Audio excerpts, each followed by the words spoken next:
Bonjour à tous et bienvenue dans ce nouvel épisode de la série Femmes de Lumière où aujourd'hui j'ai le grand plaisir d'accueillir Capucine.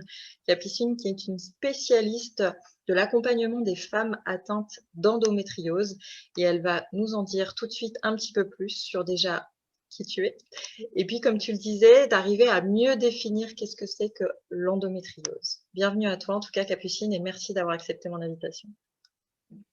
Merci Anne-Claire, merci pour ton invitation. Donc je suis Capucine Kostadinov, je vais avoir 40 ans à la fin de la semaine, grand cap à passer pour moi.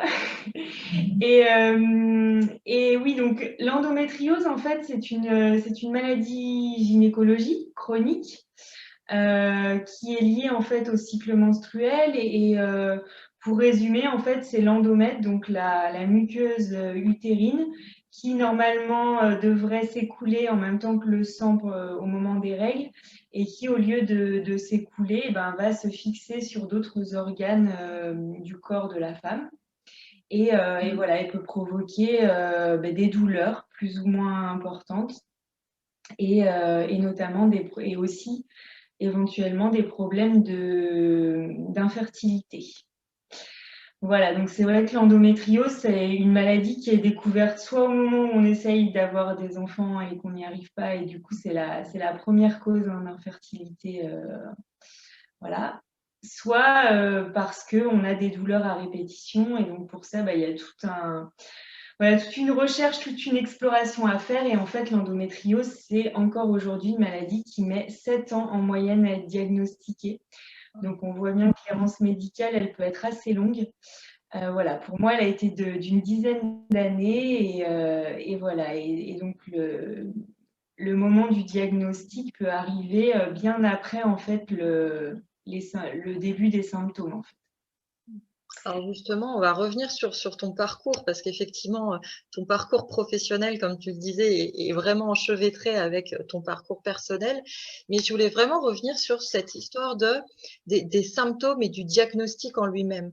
Parce que c'est vrai qu'en tant que femme, donc ça dépend un petit peu à partir de quand aussi on a nos premières règles, mais c'est pas toujours une période, voilà, toujours très agréable où on se sent au mieux de notre forme et de notre rayonnement. Et bien souvent, quand on va voir un médecin ou un gynéco ou quoi que ce soit et qu'on lui dit que quand même, des fois on peut avoir des caillots, on a mal, on a le ventre tout gonflé, enfin c'est vraiment une période douloureuse. Euh, Souvent, les jeunes filles, on va les mettre sous pilule parce qu'il y en a que ça peut calmer, mais on nous fait un peu passer pour des chochottes quand même, il faut le dire. Et c'est quelque chose qui n'est pas toujours forcément bien accueilli. Et puis, c'est pas forcément une première intention des médecins de dire bon, on va essayer d'explorer, comme tu le disais, cette piste-là. Alors, l'endométriose, on en a beaucoup parlé parce qu'il y a des personnes connues qui sont atteintes de ça et qui en ont beaucoup parlé, et c'est tant mieux, c'est important. Mais justement, comment, en tant que, bah voilà, que nous toutes, quand on remarque que particulièrement c'est quelque chose de douloureux, à quoi peut-être on peut faire attention, qu'est-ce qui peut nous mettre la puce à l'oreille pour que l'on puisse demander de nous-mêmes au médecin de faire le nécessaire pour voir si c'est notre cas ou pas, et qu'est-ce qui fait que quand on a de l'endométriose, c'est plus compliqué, voire même parfois impossible, de pouvoir devenir maman. Comment ça se passe du coup tout ça? Alors, oh, j'ai tellement à dire sur ces sujets parce que tu sais, on dit en fait qu'il y a autant d'endométriose que de femmes atteintes d'endométriose. Donc, c'est pour ça que moi, je vais partir de mon parcours et puis voilà, on va explorer tout ça à partir de là. En fait, oui, enfin, les règles en général, ça peut faire mal. Mais sauf qu'à partir de là, il y a comme une croyance que du coup c'est normal d'avoir ces règles, et en fait c'est pas normal d'avoir ces règles, ça peut faire mal, mais d'avoir mal, alors c'est là que c'est compliqué. C'est à partir de quel degré c'est pas normal, à partir de quand on a mal juste parce qu'on nous a dit que ça pouvait faire mal. Enfin, tu vois, toute cette notion de douleur, elle est complexe. Et en fait, pour répondre à ta question, moi, avec le recul aujourd'hui, je dirais, si vous savez qu'il y a quelque chose qui cloche, faites-vous confiance. Parce qu'en fait, moi, j'ai toujours su qu'il y avait quelque chose qui clochait et qui était au-delà de ce qu'on me disait de les règles, ça peut faire mal. J'avais cette conviction à l'intérieur de moi qu'il y avait quelque chose qui tournait pas rond, sauf que bah, j'avais pas confiance dans mes sensations corporelles, que j'étais suivie par une gynécologue qui, qui, je pense, était très mal formée en fait aussi à l'endométriose, parce que c'est quand même très récent que l'endométriose, on va dire, fasse partie du programme de médecine, même si c'est encore très peu par rapport à ce que ça pourrait être. En fait, il faut savoir qu'aujourd'hui, les médecins sont essentiellement formés si eux, ils font la démarche d'aller se former à leur propre initiative dans leur formation continue. Mais on a encore aujourd'hui des médecins qui exercent et qui savent à peine ce que c'est l'endométriose. Donc, et pour faire partie d'un certain nombre de réseaux et de groupes de parole autour de ces sujets-là, je vous assure que j'en lis tous les jours et j'en entends à travers les personnes que j'accompagne. On peut dire des vertes et des pas mûres là-dessus. Donc, la première chose, c'est vraiment de se faire confiance et éventuellement aussi, bah, quand on sent qu'on n'est pas entendu, que, voilà, que notre parole n'est pas entendue, pouvoir aussi changer de médecin et aller vers des endroits où il y a des médecins compétents. Aujourd'hui, il y a des centres de l'endométriose qui se développent. Il y a vraiment des lieux d'expertise qui sont en train de se développer, alors où effectivement il y a des listes d'attente pour avoir des consultations, etc. Mais quand même, ne vous privez pas d'aller dans ces centres-là si vous avez un doute, parce qu'au moins vous savez que vous tombez sur des médecins qui savent aussi comment chercher, parce que le problème c'est que moi j'ai fait X examens avant le diagnostic, mais c'était pas les bons par rapport aux symptômes que je décrivais. En fait, l'endométriose, c'est compliqué, en tout cas, ça peut être compliqué à voir à l'imagerie. Et du coup, il y a une certaine façon de faire les examens pour aller voir en fonction de ce que dit la patiente, quoi. Donc voilà, donc moi j'ai mis 10 ans et pendant 10 ans, on m'a dit que j'étais peut-être allergique aux tampons, qu'il fallait peut-être que je change de papier toilette, qu'il fallait peut-être que j'ai des pratiques sexuelles autres, enfin vraiment des trucs à entendre. Avec le recul, ça me fait sourire, mais sur le coup, pour la jeune femme que j'étais, je me demandais s'il y avait quelque chose de pas normal en moi, quoi, vraiment. Et puis voilà, finalement, ça a été, je dirais, un voyage, en fait, un voyage au Maroc où j'ai vécu l'insupportable au point que quand j'ai pris la décision au retour de ce voyage-là de dire je ne ressors pas du cabinet médical tant que je ne sais pas ce que j'ai. Et là, j'y suis allée avec une telle détermination. Et voilà, l'univers m'aidant, il se trouve que ma médecin généraliste habituelle n'était pas là, que je suis tombée sur une remplaçante qui, du coup, m'a posé des questions d'une autre façon, m'a réorientée vers un spécialiste. Ce qu'il faut savoir aussi, c'est que, par exemple, dans mon cas, j'ai une endométriose vésicale. Donc, c'était essentiellement des symptômes urologiques. Et comme c'est une maladie gynécologique, mais qui, selon la localisation, peut avoir des symptômes qui ne sont pas forcément que gynécologiques, c'est là aussi où voilà, il y a, on va dire, une complexité diagnostique, mais ce n'est pas parce qu'il y a une complexité diagnostique qu'il faut accepter que ça se passe comme ça. Donc voilà, pour te répondre, faites confiance à vos sensations et allez voir voilà, les médecins qui sont déjà formés, déjà sensibilisés à ça. Je pense que c'est déjà de bons points de départ, de bons conseils, on va dire. Et voilà. Oui, c'est ça, vraiment écouter son corps, parce que de toute façon, il n'y a pas mieux que vous pour savoir comment vous vous sentez, si vous trouvez, comme tu dis, que tout va bien ou qu'il y a quelque chose d'un petit peu bizarre. En première intention, je dirais quand même d'aller voir son médecin généraliste, et puis comme tu le disais, si vous ne vous sentez pas entendu, il y a plein d'autres voilà, d'autres personnes, d'autres spécialistes que vous pouvez aller voir directement, et puis, peut-être parfois aussi un peu taper du poing parce que voilà, vous n'êtes pas une chochotte, vous n'êtes pas là pour embêter le monde ou qui que ce soit. Mais à un moment donné, s'il y a quelque chose qui ne va pas, vous avez aussi le droit d'avoir des réponses et de savoir concrètement où vous en êtes à partir de ça. Aujourd'hui, toi, tu es maman. Qu'est-ce qui Oui. te fait justement que en fonction peut-être du type ou du degré d'endométriose que l'on a, malheureusement, des fois, la fertilité soit plus ou moins atteinte. Alors, justement, bon là, je vais pas répondre peut-être de façon aussi... Enfin, je suis pas médecin, hein, mais j'explique ce que j'en ai compris à travers mon parcours, c'est qu'en fait, c'est pas le degré de gravité de l'endométriose qui va déterminer l'impact sur la fertilité. Et ça, moi, à l'époque où j'ai été diagnostiquée, c'est cette confusion-là qui a fait qu'on m'a diagnostiquée stérile. Ce qui a été un bouleversement et un traumatisme énorme pour moi.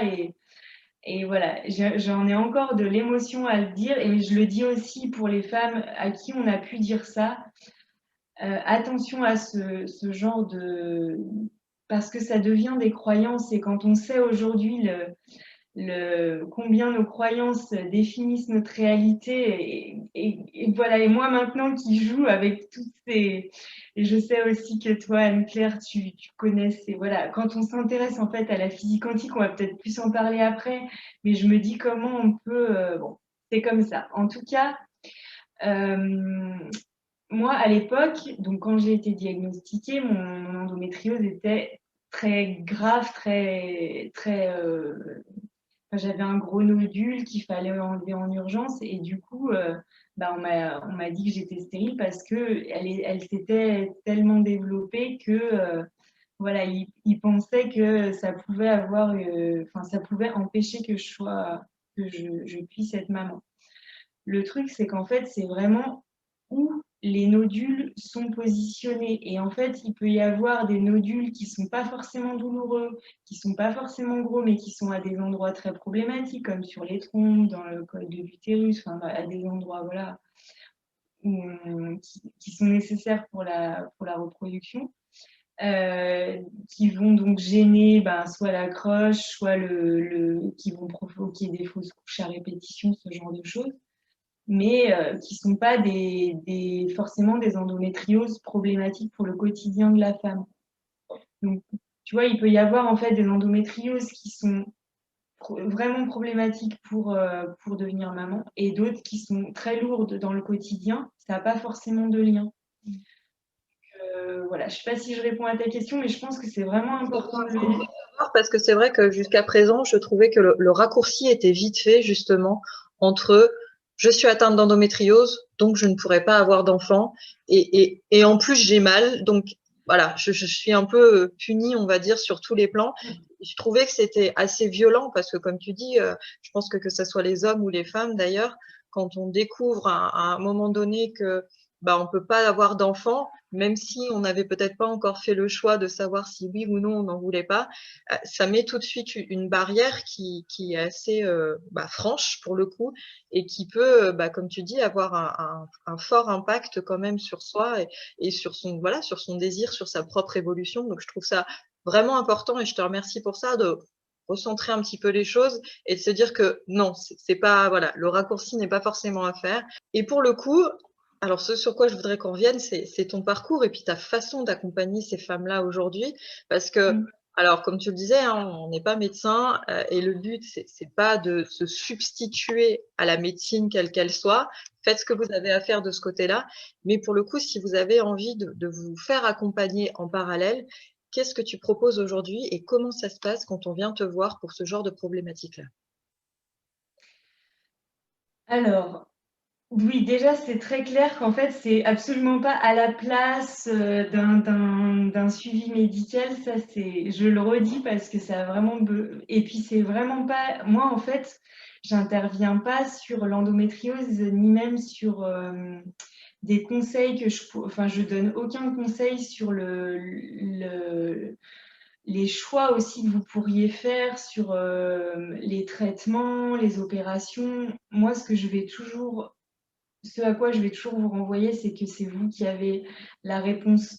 Ce sur quoi je vais aussi vous accompagner, c'est peut-être les positionnements que vous pouvez avoir dans les rendez-vous médicaux pour vraiment comprendre ce qui se passe dans votre corps et pouvoir le mettre en lien avec ce qui se passe dans votre psyché, votre inconscient, parce que moi, c'est ce qui m'intéresse, hein. Je suis hypnothérapeute de formation. Avant ça, bon, on aura peut-être aussi l'occasion d'y revenir, mais j'ai été assistante sociale, j'ai travaillé dans les ressources humaines. Voilà, aujourd'hui, je suis plus aussi sur un volet coaching, mentoring. Mais en fait, ce qui m'intéresse, c'est vraiment de comprendre comment, en tant qu'humain, notre corps nous donne aussi des messages. Et moi, c'est vraiment ce que j'ai compris à travers mon parcours. Et ça s'est pas fait en un jour, hein. Il y a eu beaucoup d'étapes pour que j'en arrive à parler comme ça de la maladie aujourd'hui. J'avais pas du tout conscience de ce lien-là au moment de l'errance médicale et même après, hein, quand j'ai été opérée. Et après, il y a eu encore beaucoup d'étapes en fait qui font que j'ai ce regard-là sur la maladie aujourd'hui. Donc moi, aujourd'hui, ce que je propose, c'est de considérer en fait la maladie comme un messager et d'essayer de comprendre pourquoi on peut avoir une maladie du féminin. Parce que pour moi, aujourd'hui, la lecture que j'en ai, c'est que ces maladies-là, alors je dis ces maladies parce que pour moi, endométriose, adénomiose, tout ce qui est en lien en fait avec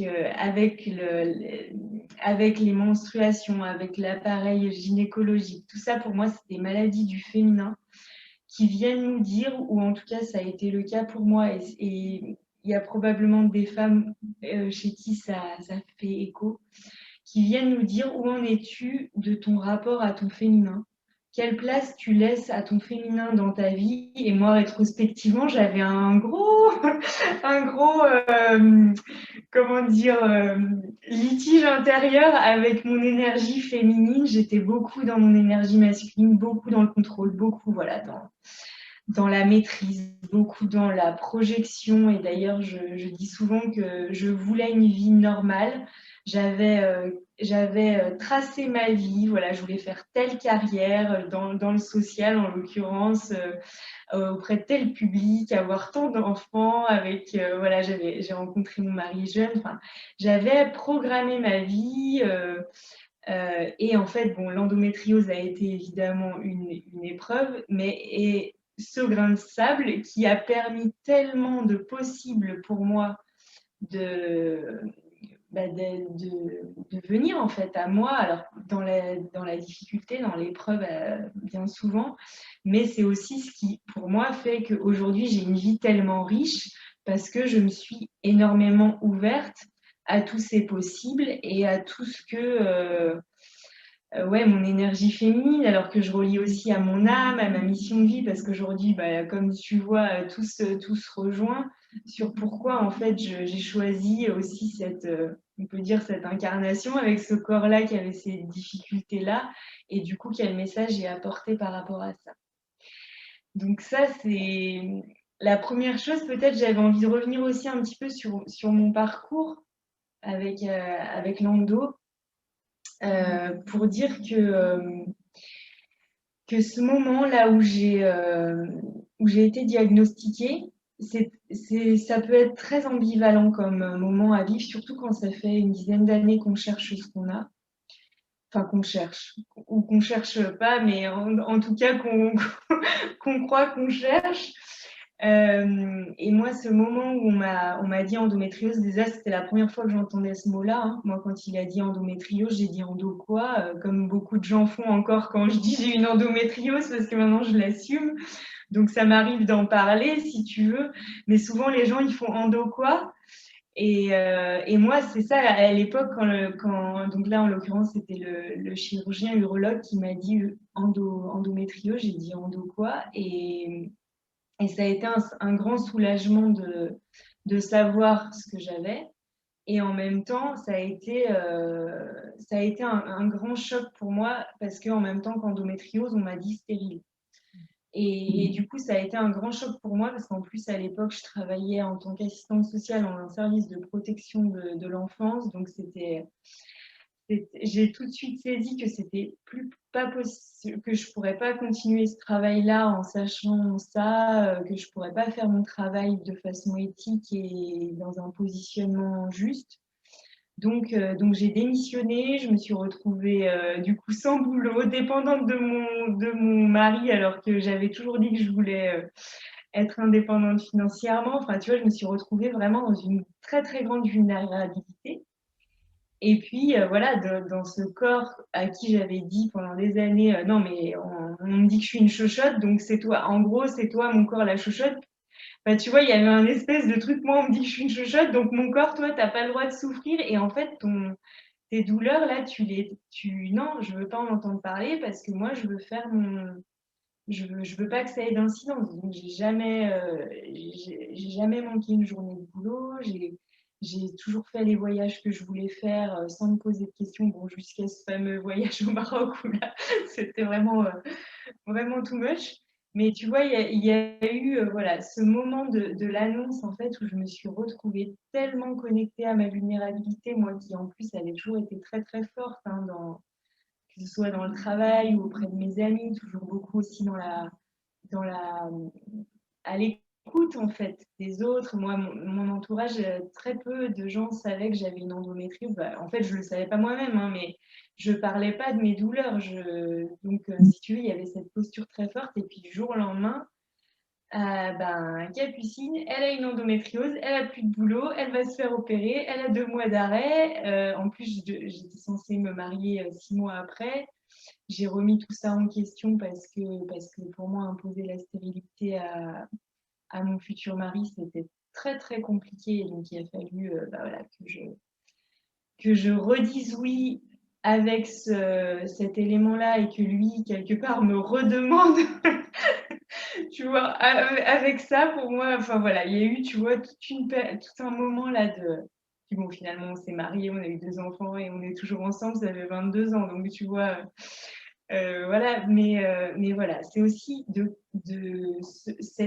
pourquoi je te parle de ça? Parce que cette connexion à cette vulnérabilité, c'est pour moi le moment où il y a eu un switch dans mon énergie masculine qui s'est pris une telle claque que je me suis dit, bah, en fait, je peux pas continuer à fonctionner comme ça.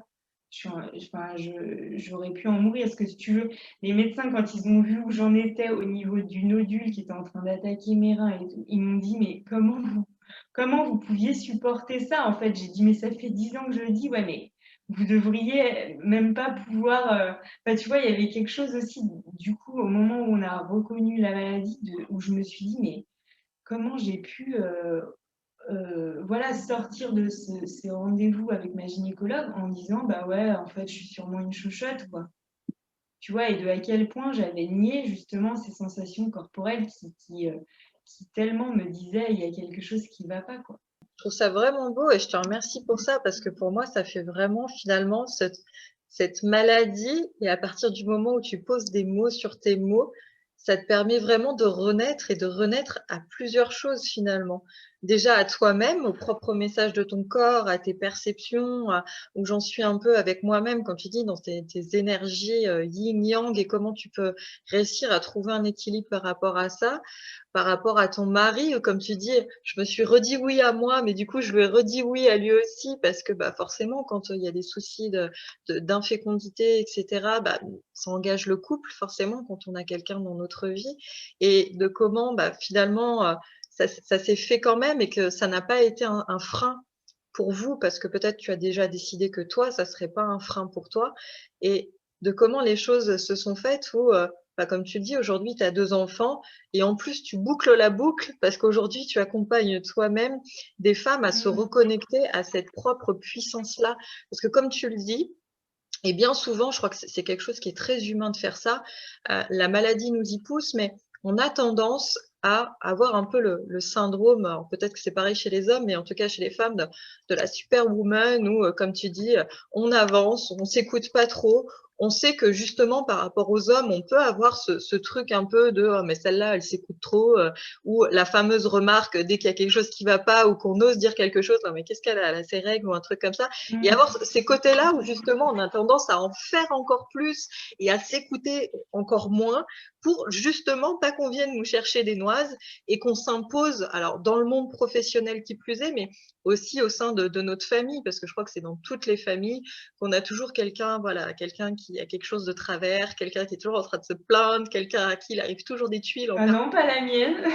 Non, je plaisante. Je plaisante. et, tu vois, et on n'a pas envie, voilà, d'être cette personne-là, on a envie d'être respecté, on a envie que tout roule. Et comme tu dis, des fois, on peut avoir un petit peu des plans de carrière, des plans de vie que on n'a pas envie que, il y a, comme tu disais, ce fameux grain de sable qui vienne embrouiller tous nos plans et tout remettre en question et quoi que ce soit. On a décidé d'un truc et on a bien l'intention de s'y tenir pour que ça fonctionne. Et finalement, cette maladie, en tout cas la façon dont on parle et de la façon dont moi je l'entends, c'est vraiment le cadeau qui t'a permis, dans la souffrance assurément et dans l'épreuve, mais de revoir un petit peu tout ça et de comment tu peux venir remettre de l'amour, comment tu peux revenir à toi, comment tu peux vraiment, au-delà du fait d'être doué, d'avoir de la volonté, d'avoir des désirs, etc. Mais comment tu peux, toi, te prendre en considération finalement dans tous tes plans, plutôt que d'être, on va dire, un peu le robot qui est juste dans la réalisation de ce que toi, tu avais envie que ça soit, et dans une certaine maîtrise finalement, parce que quand la maladie vient nous chercher, quelle qu'elle soit, c'est là qu'on se rend compte que on ne maîtrise pas grand-chose, et que si justement on n'est pas dans cette écoute de soi, dans cet amour de soi, quoi qu'il en soit d'ailleurs, et c'est là que ça devient compliqué. Donc du coup, pour revenir à cette partie-là de ta vie où tu en es là, comment ça s'est passé après, où voilà, on te dit que tu vas être opéré, qu'on va t'enlever ce nodule-là. Comment ça se passe entre ce moment-là où peut-être que tu te dis ou pas, tu vas nous dire qu'une fois que tu auras eu cette opération, en gros, voilà, tout sera réglé et on va pouvoir continuer les choses comme on les avait prévues. Et puis, aujourd'hui, où tu as décidé, de par certainement ton propre parcours, d'accompagner les femmes d'une certaine manière, à ta manière, à se reconnecter à cette puissance et à cette conscience du féminin en soi. Alors, tu vois, c'est drôle parce que tu dis après l'opération, tu t'es peut-être dit, c'est bon, tu te relèves et tu repars. Et en fait, c'est ce qui s'est passé, c'est que je me souviens dans la salle de réveil, donc j'ai eu des douleurs post-opératoires terribles. Et en gros, ils sont venus m'annoncer la bonne nouvelle, entre guillemets, parce qu'ils étaient 2 chirurgiens pour m'opérer, un urologue et un gynéco, que finalement, au niveau gynéco, il n'y avait pas trop de soucis, donc j'allais pouvoir probablement avoir un enfant. Ils ne savaient pas trop, mais voilà. Et en fait, ils me disaient ça, et moi j'avais tellement vécu cette vulnérabilité, ce chaos intérieur et tout, que là, si tu veux avoir un enfant, quoi. Alors, on va reprendre la base.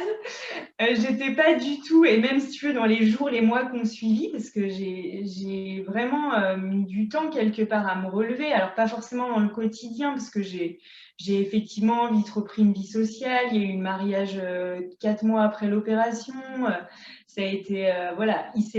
Mais si tu veux, non, à l'intérieur de moi, je sentais qu'il y avait vraiment des choses à ressentir, à réparer. Et d'ailleurs, l'ironie de la chose que je raconte dans mon livre, parce que je raconte tout ce parcours et toutes mes prises de conscience dans mon livre qui s'appelle « De l'endométriose au cœur de soi », au cœur de soi étant le nom maintenant de mon activité professionnelle.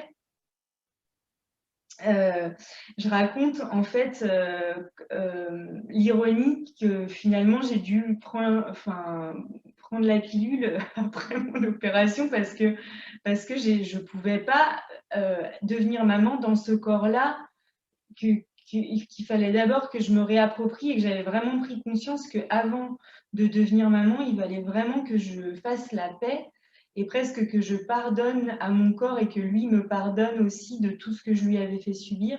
Et j'ai vraiment eu très, très fortement conscience de ça après l'opération. Et là aussi, je me suis écoutée. En fait, ça a été ça aussi. Je me suis dit, toutes ces années, je ne me suis pas écoutée. Là, je sens que c'est pas dans ce corps-là, c'est pas dans ce rapport-là avec mon corps que j'ai envie de devenir maman. Donc voilà, il y a eu d'abord ces 3 ans, même un peu plus, je ne sais plus trop, mais il y a eu ce temps juste de réappropriation de mon corps. Et puis voilà. Puis après, il y a eu d'autres épreuves. Parce qu'en fait, il n'y a pas seulement l'endométriose aussi qui a contribué à tout ce processus. C'est quand même le fil conducteur, mais du coup, il y a eu une fausse couche qui a été très difficile pour moi parce que j'avais quand même engrammé le fait que ce serait peut-être difficile pour moi d'être maman. Donc, quand je suis tombée enceinte, c'était un peu comme un miracle quand même. Et du coup, quand j'ai fait cette fausse couche, j'avais vraiment l'impression de perdre le seul enfant que j'aurais jamais. Et donc, de nouveau, je suis repassée par cette grande vulnérabilité, ce grand vide intérieur là où, du coup, ça laisse encore, tu vois, de la place à autre chose. Et à chaque fois que j'ai passé ces grandes phases difficiles. Après, il y a vraiment des choses qui ont bougé au niveau professionnel et de nouvelles décisions que j'ai prises, d'assumer de plus en plus aussi ce que moi j'avais à transmettre. C'est pour ça tout à l'heure je te parlais de mentor. Parce que aujourd'hui, moi, je viens pas avec un outil, je viens vraiment avec mon expérience de vie, avec comment moi je fonctionne aujourd'hui dans mon quotidien, parce que mon quotidien il est encore fait bien sûr d'émotions, de difficultés, voilà, d'une relation de couple de 22 ans, de relations avec mes enfants, de colère contre des choses qui se passent, enfin, tu vois, de plein de choses avec lesquelles je vis. En fait, une vraie vie et je suis pas du tout dans une posture de j'ai traversé ça donc maintenant je sais et j'explique aux personnes comment faire. En fait, je fais toujours des parallèles entre ce que moi je vis, toujours dans mon quotidien, et il y a toujours énormément de liens en fait avec mes clientes, même si elles vont être dans le processus endométriose et moi dans un autre processus. Il y a toujours énormément de liens et c'est comme ça que je les accompagne en fait, beaucoup. Je trouve ça beau. Ce que j'entends, c'est vraiment, tu vois, c'est cette réconciliation finalement avec toi.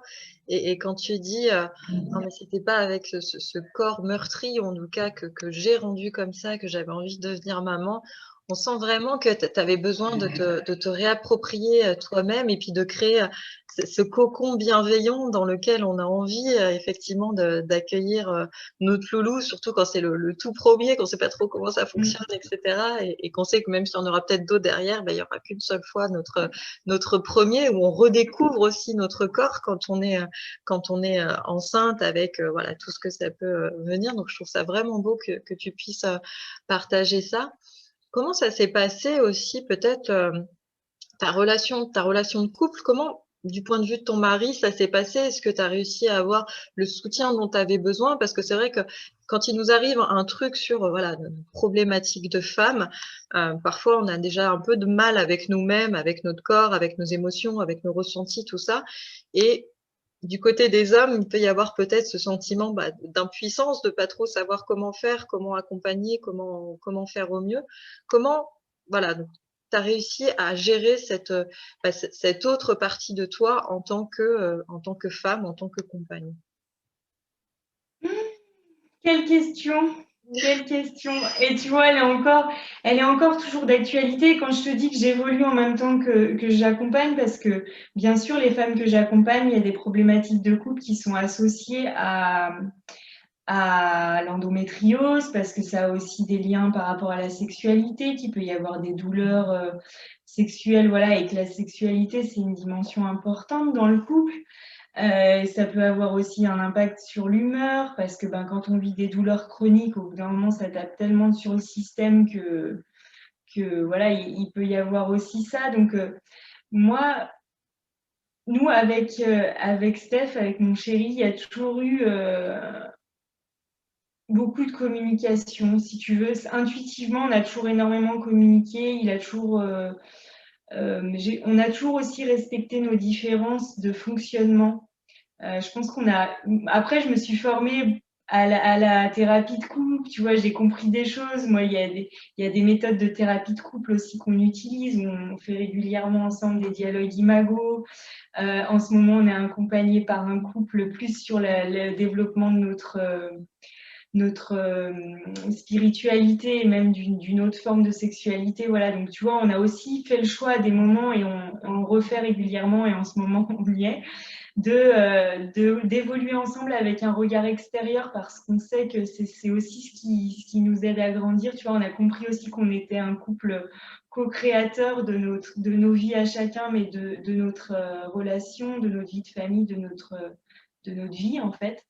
Et on aime donner des coups d'accélérateur à ça, des coups de compréhension. Et tu vois, ça nous excite en fait de faire ça parce que ça nous donne plein de discussions qu'on adore avoir ensemble, qui sont très intenses parce que c'est comme une passion pour nous de comprendre aussi comment on interagit les deux ensemble. Et voilà.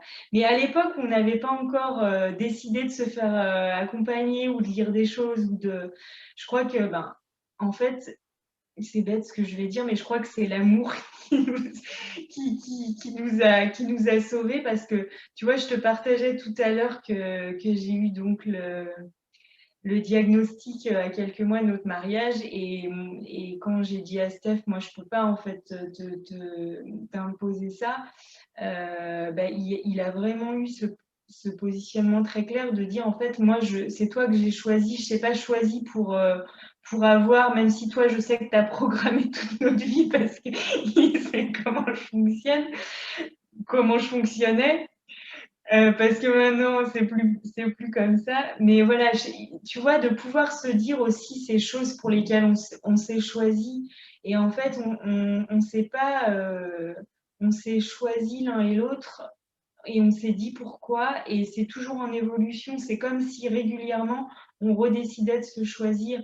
Et du coup, la maladie, les difficultés, c'est quelque chose à traverser ensemble, mais c'est pas un obstacle. Enfin, c'est juste un événement de la vie.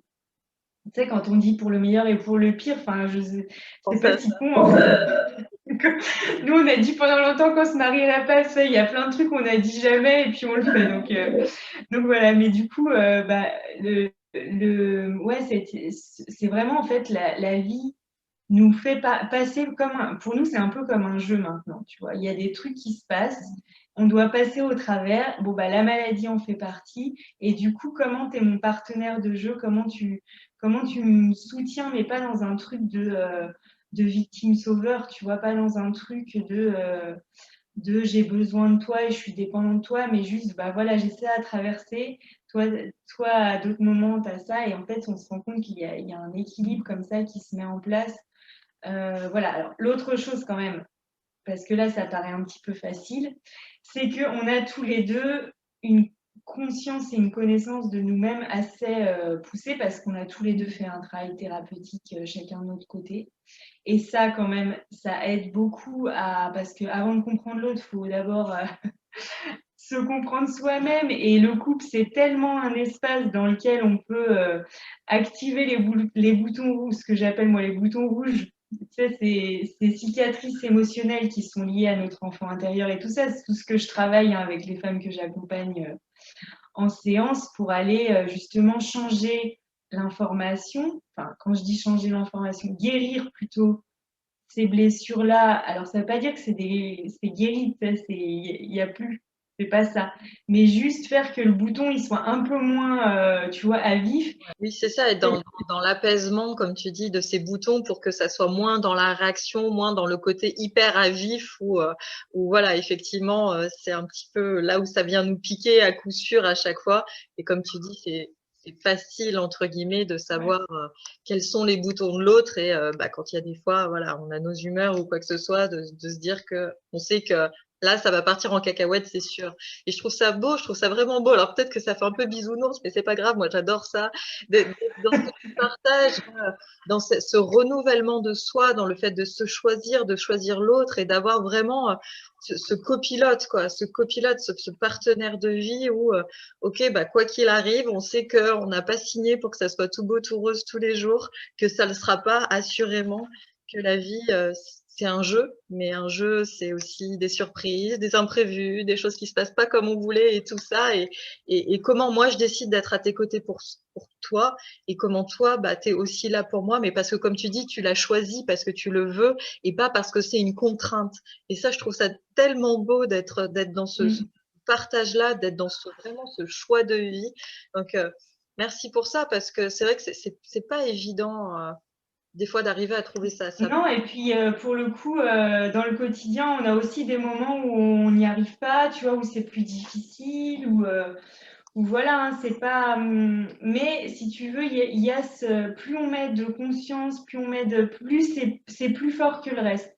Donc les moments où on n'arrive pas à se comprendre, on est aussi beaucoup plus capable de, entre guillemets, laisser couler, d'y revenir, de sentir ce qui se passe pour l'un et pour l'autre. Et tu vois, là, quand je dis laisser couler, ça me fait penser vraiment à cet endomètre, parce que moi, j'étais pas quelqu'un qui savait laisser couler, en fait.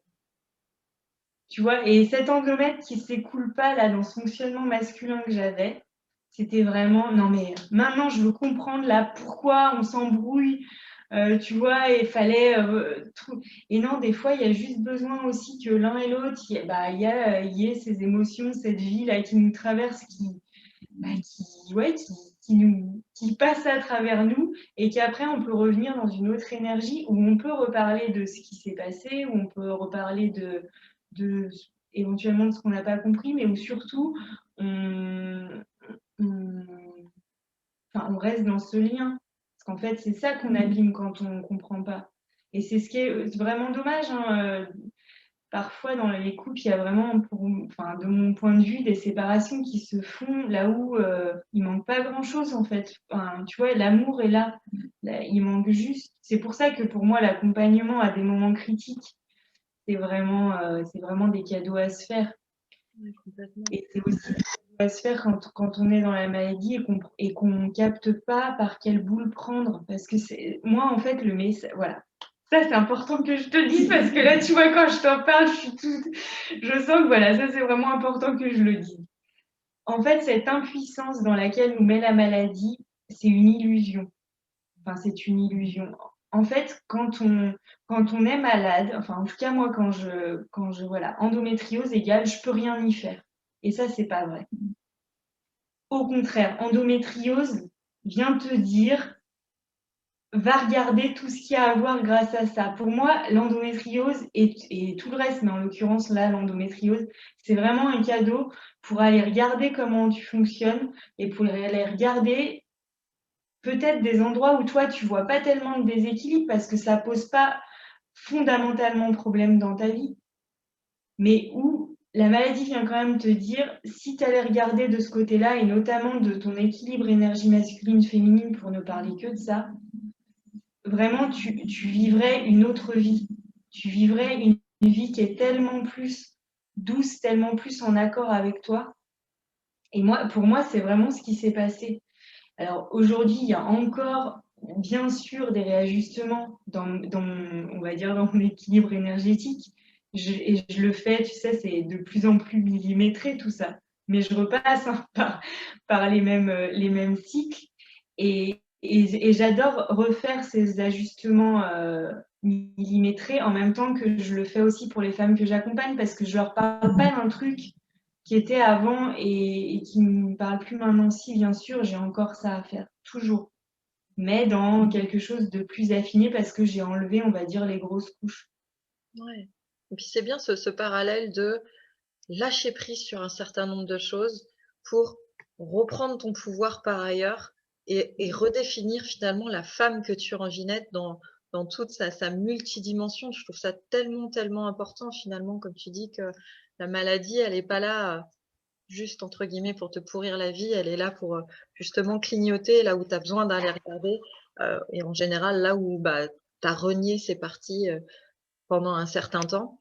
Et du coup, aujourd'hui, les femmes qui viennent à toi, est-ce qu'elles sont déjà diagnostiquées? Est-ce que pas encore? Et quelles sont leurs demandes principales quand elles ont envie de te faire accompagner par toi?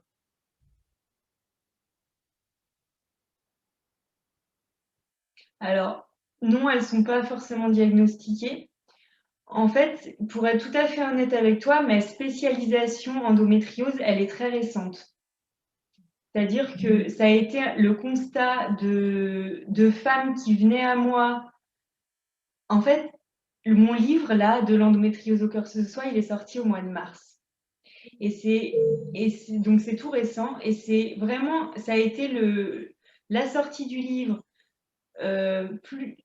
Et du coup, le message que j'avais par rapport à la maladie, plus le fait que dans mes accompagnements, on va dire classiques, j'avais un certain nombre de femmes qui avaient de l'endométriose, qui m'en parlaient au moment en séance, mais qui ne savaient pas que moi j'en avais, puisqu'il n'y avait pas eu de livre et que voilà, c'était pas en fait, en séance, je parle pas forcément de tous ces sujets-là. Hein.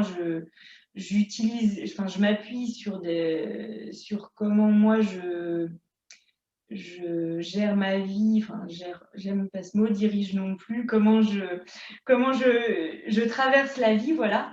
Mais voilà, si tu veux, c'est ce mélange de ces deux choses-là qui fait que j'ai décidé donc assez récemment de vraiment mettre le focus là-dessus.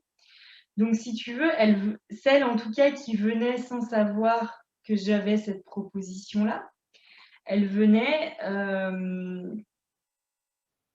parce qu'elles avaient envie de reprendre les rênes de leur vie, qu'elles avaient conscience que la maladie avait empiété sur un certain nombre de domaines, soit dans relation de couple, égale séparation, soit dans j'ai pas eu d'enfant naturellement, tu vois, il y en a du coup qui ont adopté, enfin d'autres façons de voilà. Et aujourd'hui, je me dis, au-delà de tout ce qui s'est passé dans ma vie, enfin, elles se disent qu'est-ce que moi j'ai à comprendre pour le reste de ma vie. En fait, juste j'ai envie de me faire ce cadeau, de mieux me connaître, parce que en fait, les problématiques que l'endométriose leur a fait traverser, c'est presque comme si c'était fait, tu vois. Enfin, elles peuvent pas revenir dessus. Mais elles comprennent que si elles ont ça, elles viennent pas en formulant ça comme ça, hein, mais c'est à ça qu'on arrivait. Et il y a toujours pour elles ce rééquilibre-là, et du coup, on le travaille en séance, notamment avec l'outil Hypnose Humaniste que j'aime beaucoup, pour vraiment aller rééquilibrer l'énergie féminine, l'énergie masculine. Et après, on continue le travail sur d'autres choses en observant ce qui se passe dans leur vie dans tellement de domaines qu'elles n'avaient pas prévus, ou au départ, elles n'avaient pas tellement de problématiques, parce qu'en fait, c'est des fonctionnements qui sont tellement installés inconsciemment avec le temps que, oui, bien sûr, elles auraient aimé que ça change, mais pour elles, c'était comme si c'était pas tellement possible que ça change. Et en fait, c'est là où mon message aussi, c'est tout est transformable, en fait. Rien n'est figé et tout peut se transformer, tout peut s'alchimiser. Et tu vois, je suis pas allée au bout tout à l'heure, je me permets, Anne-Claire, parce que ça me tout à l'heure, tu m'as dit, ça a été quoi ton parcours jusqu'à maintenant? Et en fait, il y a eu encore d'autres, donc je te parlais de la fausse couche, et après, mes deux enfants, ils sont tous les deux nés dans des contextes non prévus, on va dire. Et voilà, ma première fille est née prématurée, mon garçon est né, a failli perdre la vie à la naissance, donc ça a été aussi, mais je te le dis, aujourd'hui, il va très bien, tout va bien, mais ça a été, il y a eu encore, si tu veux, après le diagnostic, tellement d'autres choses qui m'ont fait encore passer d'autres étapes. Et après la naissance de mon garçon, j'ai fait vraiment 2 ans, moi, de psychothérapie, où là, vraiment, je suis allée beaucoup plus en profondeur que ce que je faisais avant, plus dans des démarches de développement personnel ou de thérapie, mais beaucoup plus ponctuelle. Là, j'ai vraiment fait, on va dire, un gros travail d'introspection, d'aller voir aussi dans mes lignées féminines, enfin, tu vois, vraiment d'aller regarder tout ça, et je continue de le faire aussi avec d'autres méthodes, on va dire.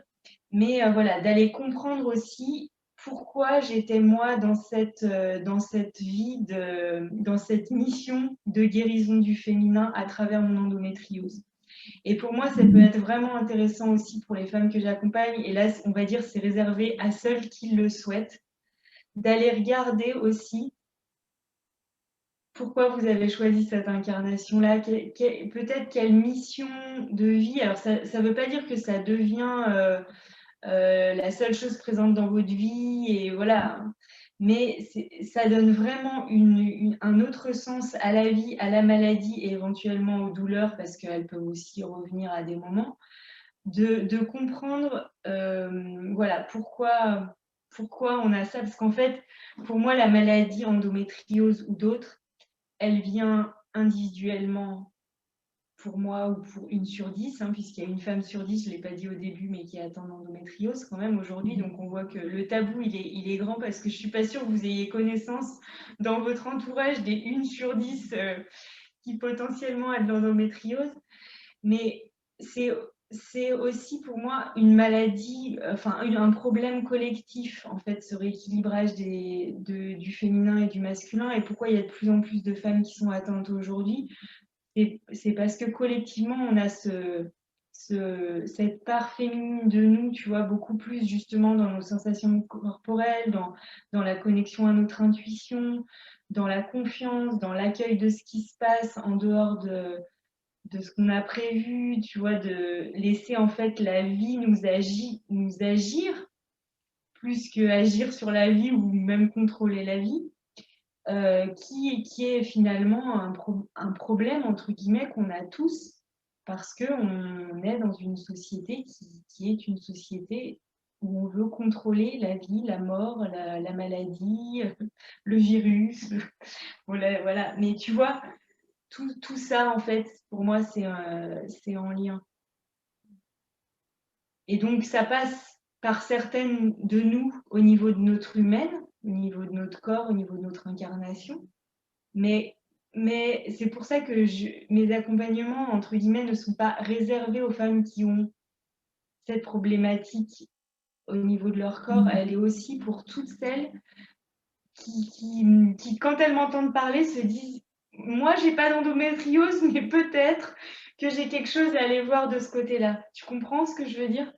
Ouais, c'est super important. Puis de toute façon, quoi qu'on ait ou qu'on n'ait pas, à partir du moment où on ressent le besoin de plonger en soi, l'important c'est de choisir la personne qui nous fait écho, quelle que soit la limite, sa spécialité ou pas. Et c'est vraiment important, je trouve, d'être dans cet accompagnement, puis cette bienveillance et cette sororité, cette rencontre de femme à femme, parce que tu disais tout à l'heure que comme par hasard, des femmes qui avaient la même maladie que toi étaient venues à toi sans finalement le savoir, mais il y a toujours cet écho-là finalement avec nos clientes quelque part, et il n'y a pas de hasard. C'est vraiment, on est toujours à un moment donné la bonne personne pour telle ou telle personne, et tout se fait avec justesse. Donc effectivement, écoutez-vous, que vous ayez de l'endométriose ou pas, si vous êtes attiré, s'il y a un match énergétique à un moment donné avec Capucine, ne vous privez pas. Et c'est vraiment important d'être dans cette écoute de soi-là. Et justement, pourquoi c'était important pour toi, au-delà de ce qu'on peut faire aujourd'hui, puis de toute ta communication et de tout ce que tu as pu mettre en parallèle, mais pourquoi c'était vraiment important pour toi de témoigner noir sur blanc dans un livre? Alors, je vais te raconter, parce que là, c'est encore un épisode. En fait, pour moi, écrire, c'est voilà, ça fait partie des choses dont j'ai besoin, justement, notamment depuis que j'ai traversé toutes ces épreuves. Ça a souvent été quelque chose d'important pour moi. Donc, j'avais beaucoup d'écrits j'écrivais des carnets dans mon ordinateur et tout ça, mais vraiment pour moi.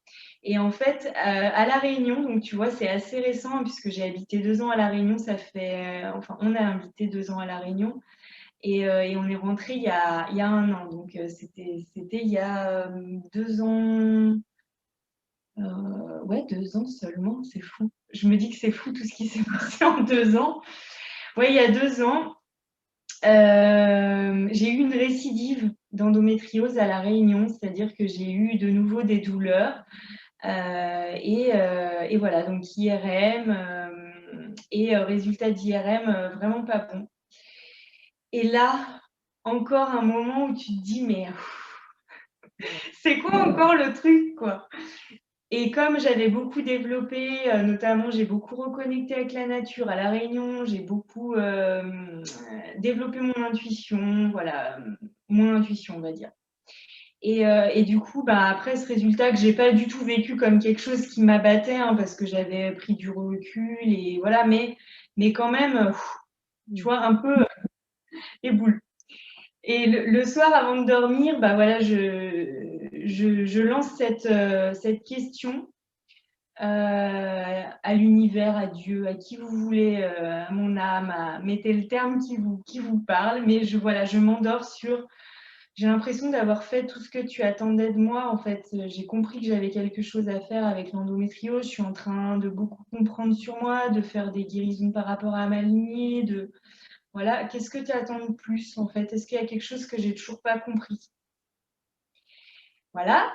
Le lendemain, on se lève, on va à la plage, mais toujours en mode un peu, tu vois. Et là, en fait, je te le fais en raccourci parce que je le raconte aussi dans le livre et voilà, mais je tombe sur un gars qui arrive, qui me tend son livre, qui m'explique qu'il vend son livre sur la plage et que voilà, parce qu'il a eu telle difficulté, bref. Et en fait, j'ouvre le livre et je comprends instantanément que en fait, il faut que je fasse la même chose parce que je tombe sur 3 phrases qui me disent voilà, et puis ce gars revient, je lui dis est-ce que tu peux t'asseoir 2 minutes qu'on discute? Voilà, j'ai eu une récidive d'endométriose hier soir et toi tu débarques là avec ton bouquin, c'est quoi l'embrouille quoi? Et là il me dit bah ça me paraît clair, faut que tu écrives toi aussi, tu as quelque chose à dire, tu as un message, donc vas-y écris-le, qu'est-ce que t'attends, vas-y ose. Enfin, et là je me dis ce truc et donc ce jour-là, bah voilà, je me suis dit bah en fait tu peux pas juste connecter avec ton intuition pour connecter avec ton intuition quand tu poses une question et que tu as une réponse, faut que tu le fasses quoi. Donc, j'ai commencé à rassembler mes écrits, à les structurer, à décider aussi de ce que j'avais envie de dire, pas dire. Mais si tu veux, ça a été tout un travail par rapport à mon ego, hein, parce que moi, c'était un coming out quand même de dire que j'avais une endométriose, même s'il y avait un petit peu plus de monde qui le savait. Et c'est terrible de dire ça parce qu'aujourd'hui, je dis que c'est un tabou et que c'est pas bien que ce soit un tabou, mais j'y ai tellement contribué en ne disant pas. Mais bon, voilà, c'est comme ça. Donc voilà, j'ai commencé à écrire et puis au début, j'avais décidé de le faire sous forme de roman, puis ça sonnait pas juste. Donc, et puis au moment où j'ai commencé à écrire au jeu, bah, j'ai compris que c'était ça qu'il fallait que je fasse. Donc voilà, et puis après tout a été très très fluide. C'est là aussi que je me suis sentie vraiment soutenue par l'univers, si tu veux, c'est que l'écriture a été fluide, agréable et tout ça, et puis que j'ai trouvé un éditeur en un temps record par rapport à ce qu'on m'avait dit, tu vois. Ça me touche vraiment ce que tu partages, ça me touche vraiment, enfin personnellement à différents niveaux, mais vraiment merci de partager ça parce que c'est encore une fois dans l'écoute et puis dans le oser poser la question, mais aussi être capable de recevoir une réponse et de après se donner les moyens de faire ce qu'il faut parce que comme tu dis, des fois quand on va chercher de l'aide ou qu'on aille la chercher d'ailleurs, quelle que soit la forme dont on va chercher de l'aide, bah, quand on a un retour, c'est qu'est-ce qu'on en fait à un moment donné, qu'est-ce qu'on choisit d'en faire. Donc c'est hyper important.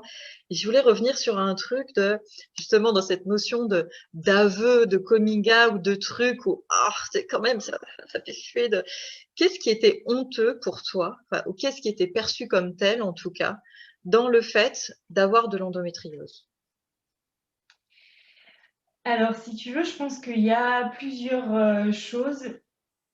Après, j'ai compris qu'en fait, on porte en nous quelque chose collectivement, nous les femmes, qu'être une bonne femme, c'est une femme qui fonctionne dans son rôle de femme, c'est-à-dire avoir ses règles, pouvoir donner la vie, avoir un enfant.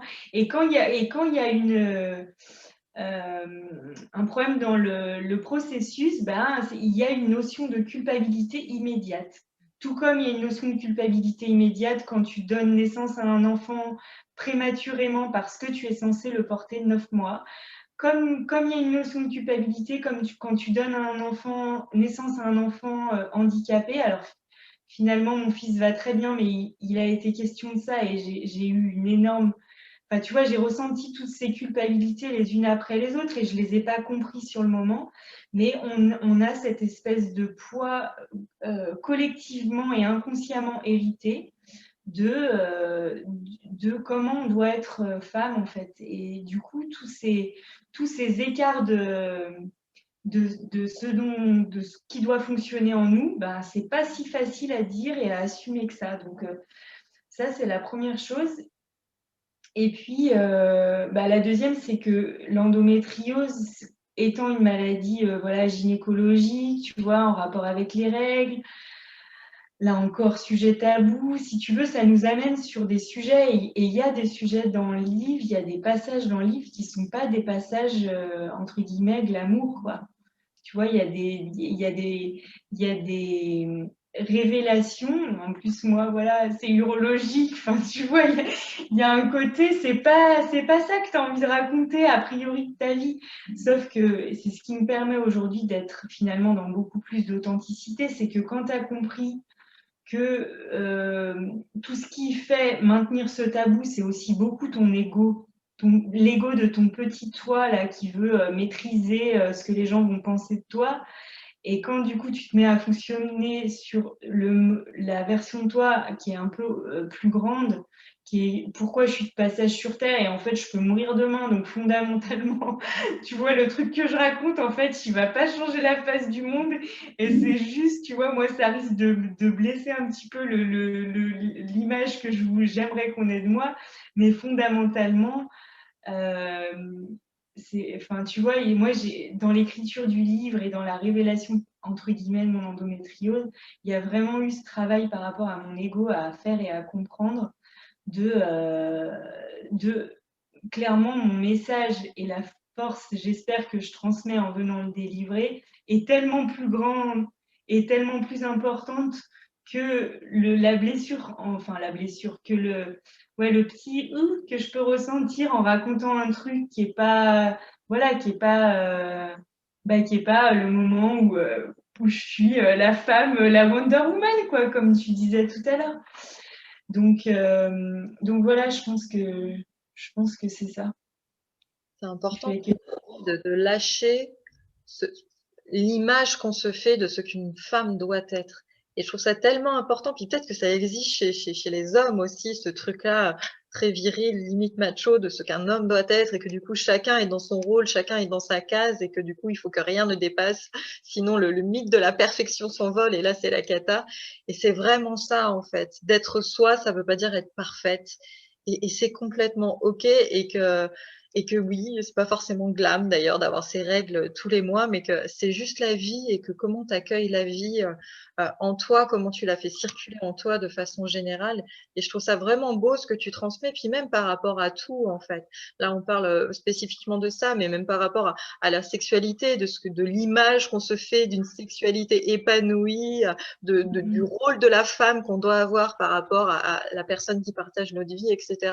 Et je trouve que c'est vraiment des sujets qui méritent d'être soulevés parce qu'il y a tellement de personnes, comme tu le disais très bien au début, tellement de femmes qui se demandent si elles n'ont pas un problème, s'il n'y a pas quelque chose qui ne tourne pas rond chez elles. Tout ça parce que peut-être qu'elles ne correspondent pas aux normes établies de ce que doit être une femme. Et je trouve ça vraiment tellement important et merci pour ça. Et je pense que plein de personnes auront envie pour le coup d'aller lire ton bouquin et de voir un petit peu tout ça parce que même si pour le coup on n'est pas forcément atteint d'endométriose, la démarche en fait me semble vraiment intéressante par rapport au questionnement que ça pose sur soi, que l'on ait une maladie ou pas, dans la connaissance de qui l'on est et dans la définition qu'on a envie de se donner de quelle femme moi j'ai envie d'être, au-delà de mon éducation, au-delà de tout ce qu'on a pu me transmettre, au-delà de tout ce que moi j'ai pu percevoir un petit peu partout dans la société et de l'image que je me suis formatée moi-même. Et je trouve que c'est vraiment important, effectivement, à un moment donné, si on en a envie, hein, parce que comme tu le disais, il faut vraiment que ça soit une démarche personnelle de voilà, d'aller se poser des questions, d'aller vraiment embrasser qui l'on est avec même tous les trucs qu'on n'aime pas, avec C'est ça. pas trop glam, avec nos côtés un peu plus sombres, avec tout ça, d'aller vraiment s'embrasser dans son tout. Et je trouve ça vraiment, mais tellement, tellement important. Et c'est là, comme tu disais, que ben, on va trouver notre puissance en fait. Et que on lâche, on arrive à lâcher tout un tas de choses parce qu'on se reconnecte profondément à soi. Et je pense que c'est vraiment, vraiment important. Comment on fait du coup aujourd'hui, Capucine? Bah justement, si on a envie de soit se procurer ton livre ou qu'on a envie de rentrer en contact avec toi, de voir un petit peu ce que tu proposes et puis ou simplement d'échanger, de partager bah, là où on en est et puis comment tu pourrais nous accompagner, comment on te contacte? Alors, mon livre, je l'ai pris, je le montre, voilà, il est là. Et c'est tout simple bah, en fait, il est en vente du coup sur les sites classiques, Fnac, Amazon, voilà. Après, le lien, il est aussi sur mon profil Facebook, voilà. Mais simplement en tapant Capucine Kostalinov de l'endométriose au cœur de soi, vous le trouvez sur Google, quoi. Bah, écoute, ça déjà, c'est pratique.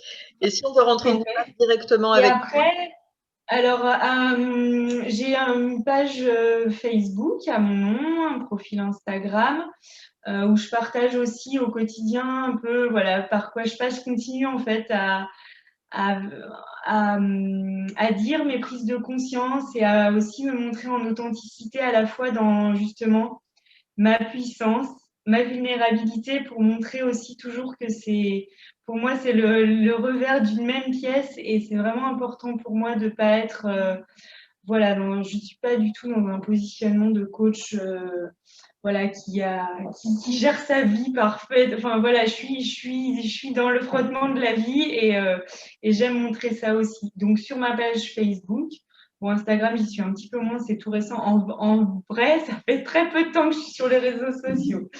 Mais voilà, j'aime beaucoup ça, en fait. Tu vois, ça fait aussi vraiment partie des choses que j'ai transformées. Toute cette image que j'avais par rapport aux réseaux sociaux et ça me permet bah, voilà, d'avoir des échanges comme celui d'aujourd'hui qu'on n'aurait pas eu si j'avais pas changé mes croyances. Donc voilà, tout est possible. Et puis j'ai aussi un site internet au cœur de soi-hypnose.com.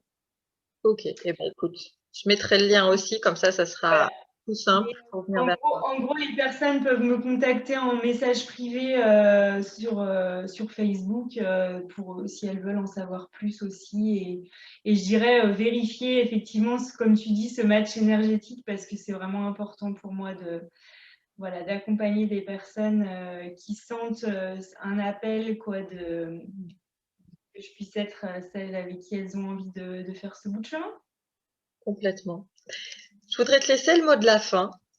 Qu'est-ce que tu auras envie de transmettre? Alors pour le coup, on va parler peut-être un peu plus des femmes qui ont cette problématique d'endométriose, mais qu'est-ce que tu aimerais transmettre à ces femmes qui souffrent, qui se posent des questions, se sentent peut-être coincées et ont peut-être ce sentiment-là de culpabilité énorme, que ça soit par rapport à elles, par rapport aux idées qu'elles avaient pour elles, pour leur couple, etc. Et voilà, qui ont peut-être un peu de mal à faire cette première démarche et à se dire que voilà, non, tout n'est pas fini, ou en tout cas, si une partie est terminée, ça ouvre la porte sur autre chose. Ce que j'aurais envie de leur dire, c'est de s'accorder beaucoup de douceur, de s'aimer en fait. Je sais que des mots, c'est des mots peut-être tellement simples, mais c'est justement ce matin, tu vois, j'ai fait une vidéo, je ne l'ai pas encore postée, mais je pense que je vais la mettre cet après-midi, où j'invite vraiment les femmes à se considérer avec douceur et avec amour parce que dans cet appel à la compréhension de soi, à la conscience, c'est un chemin qui ouvre tellement de possibles que bien sûr, j'aurais envie de vous emmener en vous prenant par la main, mais en vérité, il n'y a que vous qui savez quel est le bon moment pour vous Et vous voyez, moi, il m'a fallu, entre guillemets, toute cette vie, et il y aura encore toute la suite pour, voilà, pour évoluer. Et en fait, c'est comme ce que je disais au début avec l'endométriose par rapport à vos sensations corporelles, c'est vraiment faites-vous confiance. Au final, je pense que vous savez parfaitement, en tout cas, il y a une part de vous qui sait parfaitement euh, si vous avez envie de faire ça, de vous lancer là-dedans, de faire ce plongeon au cœur de vous-même. Si c'est le bon moment, si c'est avec moi, si c'est avec quelqu'un d'autre, écoutez votre cœur et voilà. Et en fait, écouter son cœur, c'est tellement toujours la meilleure chose à faire. Ne pas se juger. Mm. C'est hyper important quand déjà on peut avoir cette crainte un petit peu, comme tu le disais, du regard des autres et de oh mon Dieu, mais comment je vais gérer ça? D'être déjà OK en fait avec soi-même sur le fait que vous n'êtes pas quelqu'un de bizarre ou vous n'êtes pas devenu. Non, vous êtes juste parfaite comme vous êtes, mais voilà, votre mental vous raconte parfois une autre histoire et il y a quand même des possibilités je dirais, de calmer un petit peu ce mental et non pas de le faire taire parce que celle-là, ça me fait penser à un truc encore que j'aurais envie de dire, c'est que quand on s'oppose à quelque chose, ben, on le renforce. Et pour l'endométriose, c'est le cas, pour le mental, c'est le cas, pour tellement de choses, c'est le cas. Et donc, c'est aussi comprendre que pour transformer quelque chose, pour que quelque chose se transforme, évolue, il y a vraiment d'abord une phase d'acceptation. Et voilà, ce grand mot encore, acceptation, mais oui, mais comment? Voilà, c'est tout un processus, c'est aussi comprendre, voilà. C'est pour ça que moi, je parle aussi dans les accompagnements des lois de l'univers parce que pour moi, on ne peut pas aujourd'hui faire un accompagnement individuel qui soit coupé de ça quand on comprend le fonctionnement au niveau de la physique quantique, de tout ce qu'on peut comprendre aujourd'hui de comment on peut créer notre réalité à partir de nos pensées, de nos croyances. Moi, je ne peux pas me priver de ça dans mes accompagnements, c'est tellement puissant voilà, que ça fait aussi partie de... Et c'est pas forcément avec moi, si juste le mot là vous ne savez pas, et ben allez lire, découvrez. Découvrez, c'est des super choses à connaître pour sa vie. Ouais, c'est vraiment Voilà. quelque chose que je partage avec toi, donc je peux être que d'accord parce que je suis complètement là-dessus aussi. Donc merci beaucoup du fond du cœur, Capucine, d'avoir vraiment encore une fois accepté mon invitation et d'avoir osé parler voilà de ce qui est un peu tabou, pas forcément glam, qui peut être un peu contrariant, etc. Vraiment merci beaucoup. J'espère que ça aura aidé en tout cas les femmes qui nous regardent et que quelle que soit la démarche qu'elles auront envie de faire, ça leur permettra en tout cas de faire un pas en avant. Donc, merci beaucoup pour ça. Merci à toi, Anne-Claire. Bonne continuation. Je vous souhaite à tous une magnifique journée. J'aurai grand plaisir à vous retrouver pour une prochaine interview et une prochaine thématique. Belle journée à tous.